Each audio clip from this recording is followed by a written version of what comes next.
I grew up in a very not so fortunate area of Chicago, so when 2008 hit, I remember I would look outside and I would see foreclosure, foreclosure, foreclosure on like nearly every yard.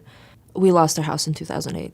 When that happened, my mother had worked with somebody who had relocated to Rhode Island and said that we could come and we could live and we could work for her on this farm. My mother took the job in Rhode Island because it was the only other option aside from living on the street.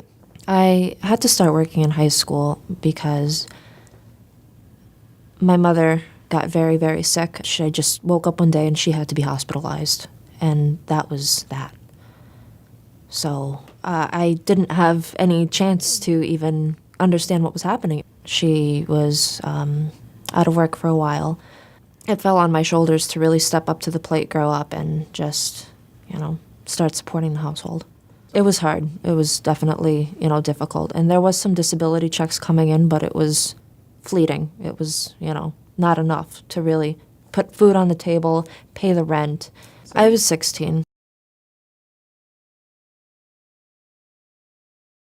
I had gotten the job at my local grocery store. They didn't want to actually hire me because I had come in prior. I didn't really look like the most reputable, hardworking person. And she came in with loads of makeup on. I was very surprised that anybody still wore makeup that looked like that on a regular basis when it wasn't Halloween. I had written a cover letter to the hiring manager, and I just came in late night. I'm like, this is for you. And later I find out that that was solely one of the bigger reasons why I ended up getting the job, was because nobody else had written him a cover letter before.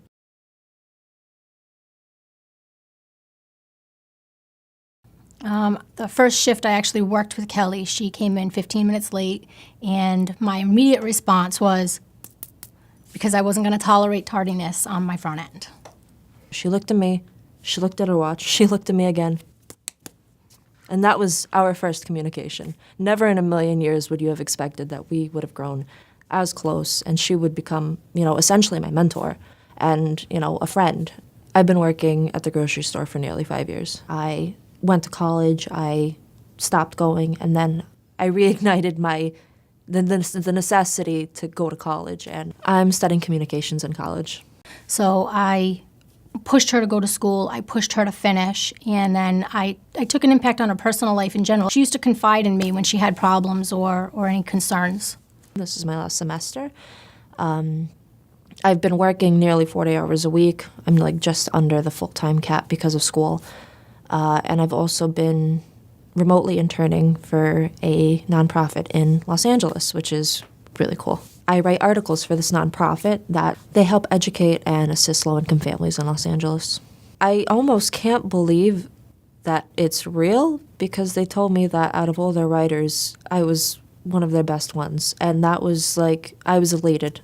In 5 years, I see myself in LA working as either a writer, a journalist, or doing something in theater. I hope she gets to do everything she wanted to do. So many people don't. I want her to be able to finish school and move out to Los Angeles or wherever she wants to go, and to really see the potential she has and become the person she wants to be. I'm actually extremely confident in her ability and desire to do it, so I think she'll get there just fine.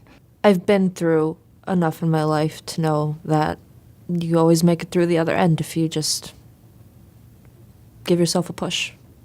Believe you can make it.